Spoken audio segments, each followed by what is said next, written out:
Porto Velho tem aumento em desmatamento. Queimadas e conflitos por terra por Clarissa Levi. Publicado por agência pública em 15 de fevereiro de 2024. Em um fim de tarde quente do verão de 2012, o agricultor Roberto desistiu de pegar a carona que havia combinado em um caminhão de madeireiros. Teve uma intuição, disse. Por não ter pego a carona, se safou do que classifica como uma emboscada. Na época, Roberto liderava cerca de 30 famílias que buscavam se estabelecer em uma área concedida pelo Instituto de Colonização e Reforma Agrária, INCRA, para a formação do projeto de assentamento florestal, PAF, no Curuquetê, um vale localizado entre as bordas do município de Porto Velho, em Rondônia, e Lábrea, no Amazonas, que nessa época ainda era tomado por florestas conservadas. Tendo se safado da emboscada, Roberto ficou sabendo que perto das 8 da noite, em um trecho da estrada de terra que liga o Curuquetê ao distrito urbano mais próximo, o caminhão onde estaria foi cercado por 2 caminhonetes. Sem encontrar o alvo na carona, conta Roberto, os pistoleiros que desceram das caminhonetes deixaram o caminhão seguir viagem. Depois da emboscada, o agricultor precisou se afastar de sua militância, junto às das famílias que tentavam se estabelecer no projeto de assentamento florestal. Passou 2 meses sob escolta policial e chegou a mudar de estado, recebendo suporte do programa federal que, à época, tentava proteger defensores de direitos humanos ou ambientalistas ameaçados. O caso de Roberto é um dentre outros 113 casos de ameaças de morte, tortura e intimidação ou assassinatos em conflitos rurais, registrados pela Comissão Pastoral da Terra, CPT, somente na região do entorno do município de Porto Velho nos últimos 12 anos. Ao menos desde 2012, Porto Velho aparece nas primeiras posições de um ranking triplo, altos índices de conflitos com ameaças e mortes, altos índices de desmatamento e de queimadas.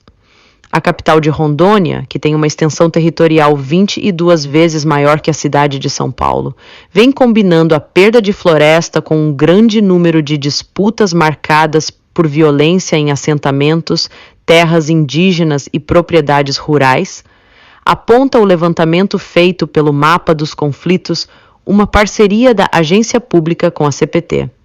No caso de Roberto, o conflito que gerou a tentativa de emboscada foi motivado pela disputa sobre as terras, mas sobretudo sobre as madeiras dos entornos do Curuquetê.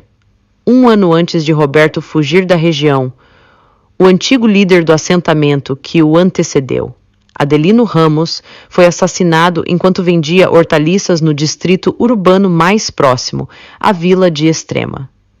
Na época, o assassinato de Dinho atraiu atenção para a disputa travada na área entre as famílias sem terra que buscavam o título do assentamento e grupos de madeireiros que dominavam a região através da extração irregular de madeira.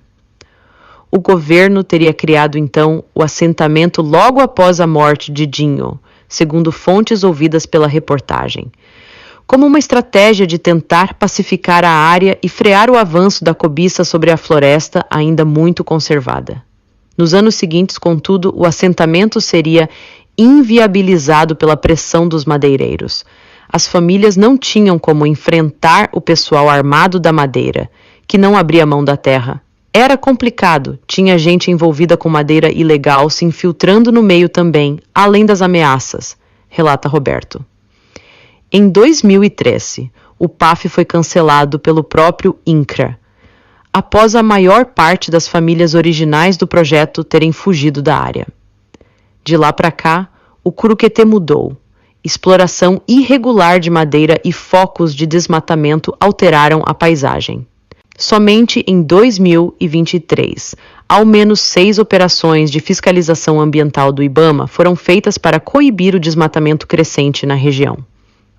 Entre 2016 e 2022, Lábrea e Porto Velho, que circundam o vale, apareceram todos os anos na lista dos 4 municípios com mais alertas para desmatamento contabilizados pelo DETER, INPE, o caso que junta trabalhadores rurais sem terra, exploração madeireira e disputa pela posse de terras em áreas onde se verifica aumento nos índices de desmatamento e de assassinatos, sintetiza um conjunto de desdobramentos comuns em outros conflitos da região. Na área, grande parte das disputas agrárias vem acompanhada de crimes ambientais e episódios de violência rural. Uma ilegalidade atrai a outra. A região do Curuqueté, por exemplo, já é uma região de ocupação ilegal, em que se ganha dinheiro com a madeira ilegal. Quem trabalha com madeira, nesse caso, grilou a terra, aponta uma agente do Instituto Chico Mendes de Biodiversidade, ICMBio, que monitora a região há mais de uma década. Mas isso é algo que não é singularidade do Curuqueté. É o histórico de Rondônia. Aqui o estado se formou assim, completa.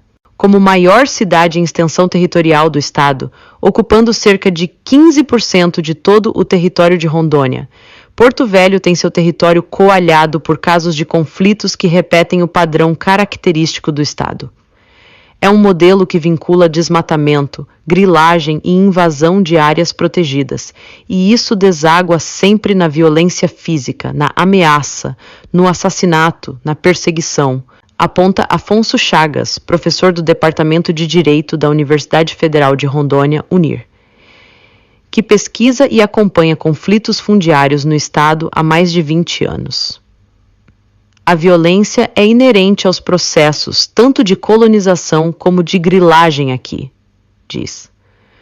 Para Afonso, ameaças, perseguições e até assassinatos não são efeitos colaterais ou consequências de conflitos muito acirrados. Pelo contrário, consistem no próprio método de ocupação da terra característico do Estado. Segundo o pesquisador, a violência é validada e considerada aceitável, na medida em que impera a ideia de que as áreas de floresta seriam espaços vazios, desocupados. A coisa se agrava porque se então aqui não era terra de ninguém, é terra que tem que ser o mais rápido possível destinada para esse modelo de colonização. Isso nutriu uma espécie de mentalidade de viabilizar esse modelo que despreza o ambiente, despreza a área protegida, despreza populações com bases tradicionais, porque acham que esses povos não têm direito e não existem. O caso do Vale do Curuqueté tem mais uma camada que se repete também em outros casos da região. As áreas de floresta conservada eram morada original de indígenas Caxarari e povos isolados. As terras exploradas por madeireiros, depois reivindicadas pelas famílias sem terra e hoje ocupadas por incipientes fazendas de criação de gado, eram ocupadas por indígenas que foram sendo empurrados e precisaram se deslocar em direção ao Acre. A ocupação irregular das terras do Curuqueté repetiu o processo que aconteceu na Floresta Nacional, Flona do Bom Futuro, aponta o agente do ICMBio. No caso da Bom Futuro, as pessoas viram que compensa invadir áreas, porque o governo vai e regulariza depois, diz. O agente aponta que quando começou a crescer a invasão do vale, reconhecia muitos grileiros de terra que tinham se apropriado de áreas na Flona, localizada mais ao sul do estado. O que percebemos é um movimento que se repete, começa com a invasão. Depois, as pessoas fazem dinheiro com a madeira, investem em gado e se estabelecem nos territórios. Parte 1. Aqui é o faroeste, a tempestade perfeita, para o procurador do Ministério Público Federal, MPF, que atua com questões fundiárias no estado, Rafael Bevilacqua. O caos. Fundiário é um negócio em Rondônia. Segundo ele, a bagunça nos títulos e registros de terra rende muito dinheiro. Você não precisa nem ter um título de terra, é só fazer um georreferenciamento e desmatar, que mesmo ilegal, aquele terreno já vale 3 vezes mais, diz. Acompanhando casos de grilagem na região há anos, o procurador ressalta que a limpeza da terra, que faz crescer o seu valor de venda, não significa só derrubar a floresta. O mesmo ocorre com a limpeza das pessoas que habitam aquela terra. Se você almeja grilar uma terra que tem ocupação de sem terra, isso vale X. Se você expulsar, limpar a terra de gente, vai valer 3 vezes mais. Para ele, o desmatamento e a violência no campo são duas faces que não se separam, ocorrem sempre juntas. Aqui é o faroeste, a tempestade perfeita, diz, ao citar diversos casos em que grileiros lucraram com terras invadidas, se viabilizando através da violência. Nos últimos 8 anos, Rafael conta que viu a violência rural aumentar na região. Ele atribui esse crescimento às mudanças nas políticas fundiárias, que ocorreram principalmente após 2015. Segundo o procurador, a grande migração de pessoas que foram para Rondônia desde os estímulos de colonização produzidos pela ditadura militar acabou gerando um problema fundiário, com dezenas de milhares sem acesso à terra. Em muitos casos, essas famílias começaram a ocupar áreas que haviam sido destinadas a fazendeiros durante o período militar, mas que estavam abandonadas por razões diversas, seja por falta de interesse de produção, falta de logística ou suporte. A pressão social causada por esse contingente populacional é forte, mas antes existia um plano de que previa assentamentos, sempre pagando indenizações aos antigos donos, mas assentando. Porém, avalia o procurador, após a crise das commodities, o governo ficou sem dinheiro para pagar as indenizações aos antigos donos. Acabou a indenização, tudo piorou, não teve mais nenhuma desapropriação e os conflitos cresceram muito. Nos anos de 2016, 2017, 2018 e 2019, sem solução para a destinação de terras, as disputas se acirraram e o número de conflitos cresceu. Teve muita morte, de várias formas. Foram anos de pancada, pancada, pancada e muitas expulsões à força feitas pela polícia. Parte 2. Exportando o modelo. Observando a incidência de conflitos na região, junto com dados de desmatamento, no passado recente, dos últimos 2 anos, uma perspectiva chama a atenção do pesquisador Afonso: o deslocamento dos conflitos que ocorriam em Porto Velho para áreas do sul do Amazonas e do Acre. Na análise do pesquisador, o que se verifica recentemente é a exportação do modelo de ocupação que se consolidou e marcou Porto Velho para novas áreas de interesse do agronegócio.